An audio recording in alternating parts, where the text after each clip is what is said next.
Hi everyone, it's Ross here. I want to show you how I do my sand bases, so my desert bases. I don't just want a flat base with sand on it. It looks very plain, very boring. So I want to make it look more desert-like, more realistic. So here is a small old school GW base, and there's slots in it. And if you pour sand in that, what do you think is going to happen? So I've just cut out a little bit of cardboard, which I will stick to this. So any slotted base, the old round slotted bases, a bit of cardboard is always good. You can build up from there. Alright, I'll stick this to the base, wait for it to dry, and come back and show you what we'll do next. Okay, once the cardboard section is dry, there's several ways you can do your desert base. So you can do the cracked earth, which everyone probably knows by now. GW have their own technical paint for, which is really good, not knocking it at all. But I would like to do more of a sandy kind of base, so more like sand blown over dunes, things like that. So you can have modelling pumice, things like that. You can use sand itself and build it up with super glue. I've used really cheap wood poly filler. There we go, that's better, isn't it, right? And I'm just going to apply that to the base. So a nice dollop of this, and the tools I'll be using are very technical and expensive. A stir stick from a coffee shop which shall not be named, which I liberated. And I did a small video back along on good sculpting tools, like the cake sculpting tools, so you don't have to spend a small fortune on the green stuff. This is really good for making nice contours, nice and smooth, because my fingers are too fat for this particular base. On a bigger base, not going to be a problem. I'd like to manipulate a little bit on this base. So I will put a large dollop of the poly filler on the base and then show you how to manipulate it. Okay, put a fairly big dollop on. Yeah, very technical term, I know. Applying it with your very expensive stir stick, which I nearly said the company. And if you think it's ever a bit too dry, add a bit of water, not too much, but just enough to make it a bit palatable. And make it reasonably level initially. The most important thing is probably to start from the outside in. So in this particular case I have used cardboard, which you may not if you didn't have a slot base. And you notice there's a bit of a lip there, so I will try to skim a little bit of this stuff. And don't worry if you get too much on the actual black rim of the base. Once this stuff is dry, you can sand it nicely. So unlike if you're using super glue on a base, which some people do, you can't wipe that off and make a nice smooth finish. You have to sand it back then, put some real effort into it. And if you use PVA, it does take some time to go off, but harder finish, I believe. So if you PVA, you can always wipe the lip of the base anyway, so that's good thing for PVA. It's pretty good. So if we were using sand right now rather than using a pumice or even this stuff, wood filler, you could wipe the PVA off on the edge of the base and it wouldn't be too much of an issue.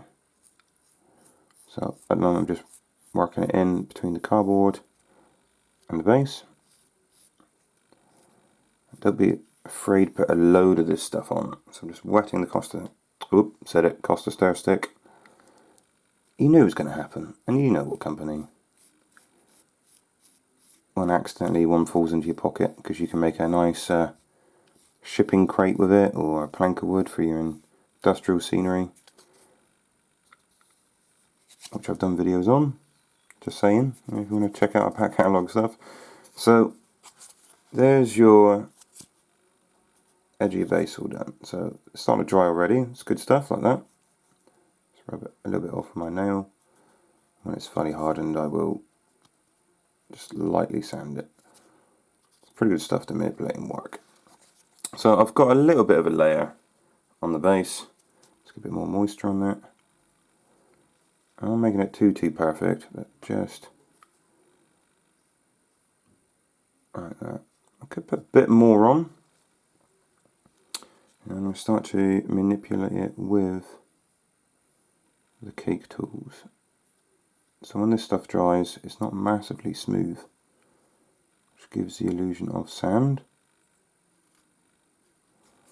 So we'll get our trusty tool here, and we'll just start making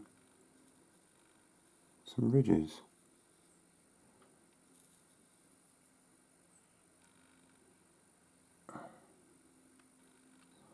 That's kind of where I want it. So you do the basic shape at first.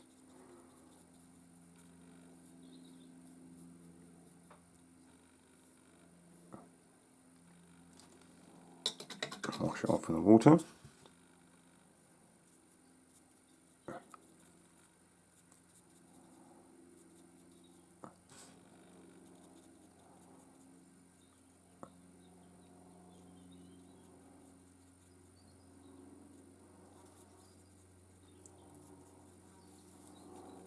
Once it's dry, we'll put the sand on top.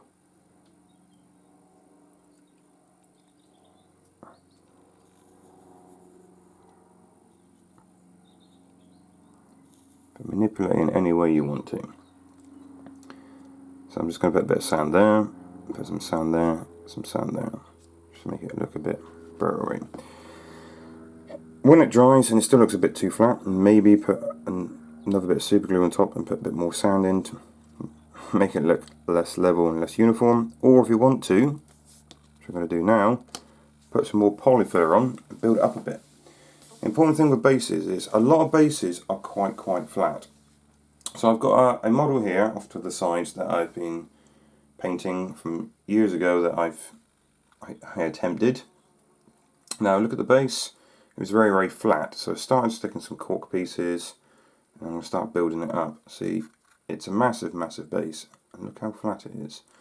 Now a lot of people do that, especially when they're first starting. They may get their bases and just dip it in sand, things like that, which is fine. It's totally okay when you first start. But like the models here, I don't know if you can see that very well, move my base out of the way. Sticking chunks on, things like that. So that's more realistic, especially with things like 40k. A battlefield is rarely flat. So remember, you can always build it up and up and up and up and up. For example, the old Forge World Angron model was looking at me, still unpainted, screaming at me, paint me, paint me, paint me. That is not a flat base. There is plenty going on there. This is the extreme, obviously, because it's a guy being hacked and chopped. But Forge World don't produce flat bases, not very often. Look at all the rubble there. So it's a 30k game. It's not going to be very flat on the ground. You imagine, you know, it's the 31st millennium. There's no street sweepers. There's no rollers flattening the ground for farms. It's planets being bombarded, things like that. So this may be a snowy base, a desert base, but it's not going to be that flat. Many deserts aren't flat.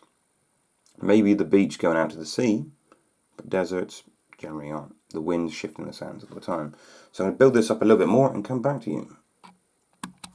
So that's another layer of the wood filler. As you can see, it's starting to rise up a bit more now. I'm going to let that go off, dry in the sun, and probably add a bit more. I'm going to go crazy and keep pushing myself. I mean, after all, that's probably what half the hobby is all about. Like the edge highlights, always just try to get that a little bit more every time. Ask feedback on communities, things like that. So that's what I'm going to do. I'm going to keep building it up and then keep digging out these channels. Make it as smooth as possible, the transition in the channels. Just like that. So it looks like the wind has blown sand. Alright. Okay, I'll leave that in the sun. Stop messing with it, Ross. Come back, see what it looks like. remember not to make it look too uniform. So nice and bumpy and wavy. But it has to be relatively smooth if the wind's going to blow it though.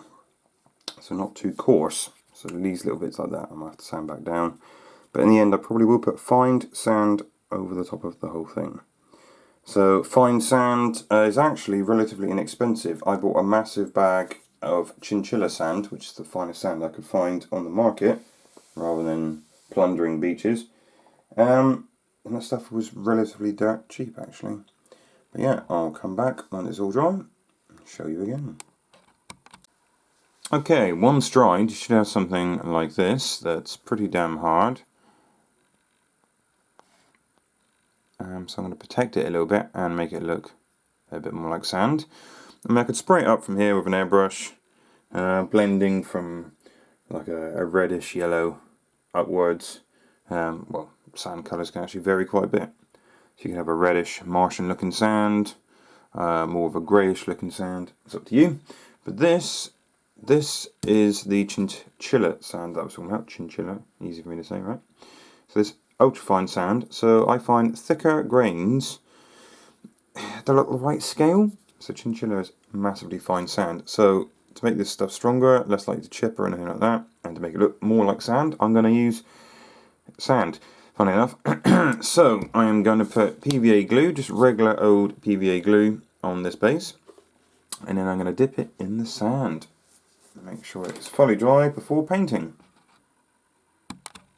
Okay, so after you've submerged the base in some sand and wait for it to go off fully hard, then I like to apply a second coat of PVA glue. So really soak in, make sure that sand, once it's gone off, doesn't go anywhere. So I've just put the PVA glue on now, obviously it's still wet. And once it's fully dry, then I'll start airbrushing. Okay, so once the PVA glue is dry, that is rock hard, as it should be. Right, so I've got the old airbrush all set up. And what I've done is gone for this kind of colour. So like, as a base colour, I want it to be a little bit fake, if anything. So build it up.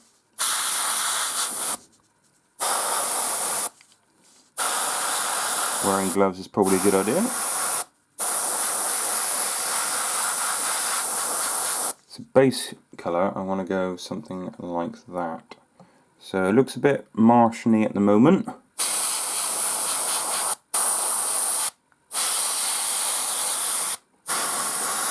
Remember, we're going to paint the edges probably black anyway. I mean, you can leave it that colour if you wanted to. That's the kind of colour I want to go with initially. Then adding gradually a bit more of a sandy colour, so something like that. So I've got loads of this OGW paint. I might as well use it. So you can use whatever colour you want, obviously, for your sand. Hell, you can even do it alien, and if you want to do it bright blue, why not? It's up to you, but I want to make it look a bit more sandy. So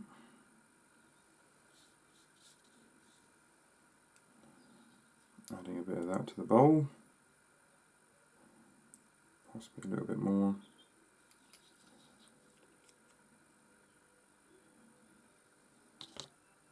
Okay, giving it a stir with the brush.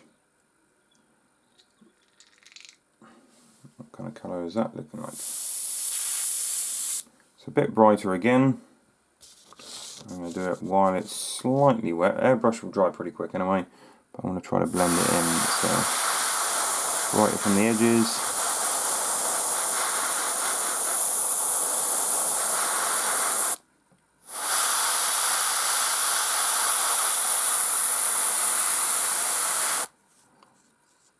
Bit of a different colour there.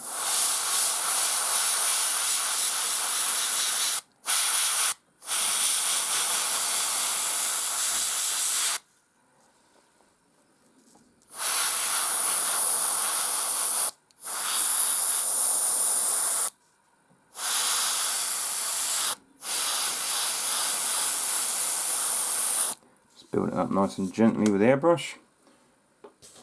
Wait a couple of minutes for that to dry. And I'll get with a slightly more sandier colour.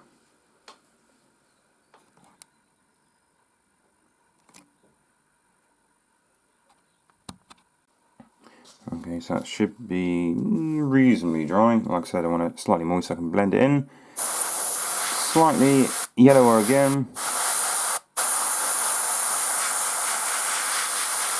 Just building it up. The highest points.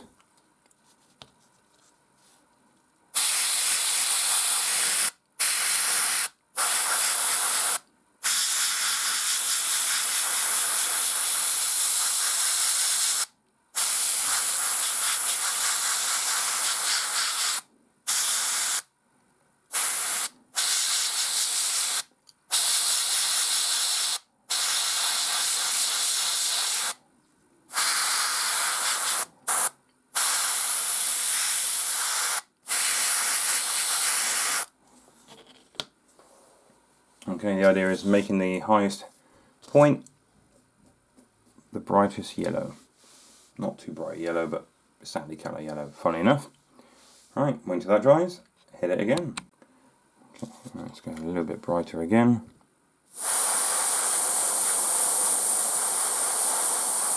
Try to calm it down a little bit.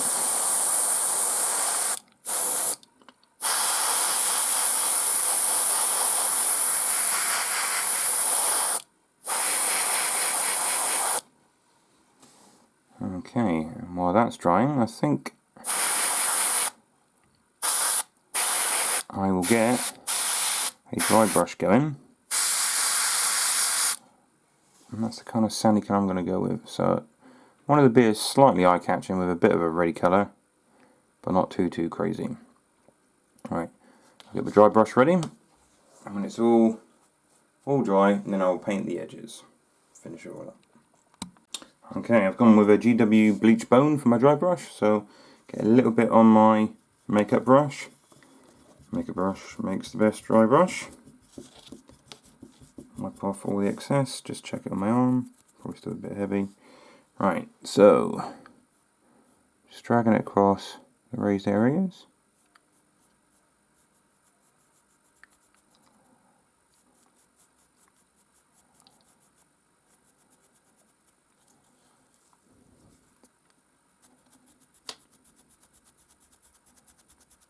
Trying to key it all together. Okay. So that's how I've done my sand. If you want to make a bit more of a berm, you know, slightly more concave, just before the dune, you can do. But I'll do that, and I'll just paint the edges black a minute, just to tie it all in together. We'll see what it looks like. Okay, so painting the black edges. Get your paintbrush into a nice tip there, because it's time to neaten everything up. So just getting just below there.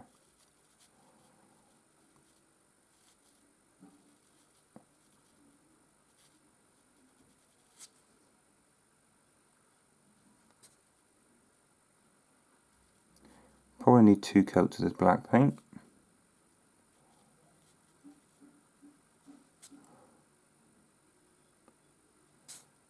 Try to make it as smooth as possible.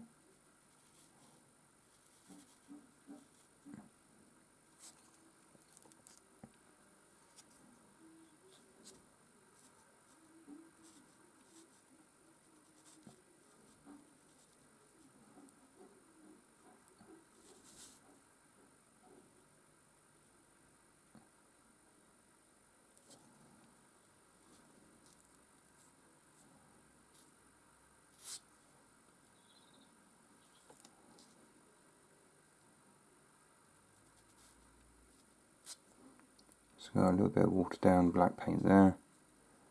Try a good consistency. So you never want your paint too dry. It's always better to put 2 thinner coats on it then one thick coat.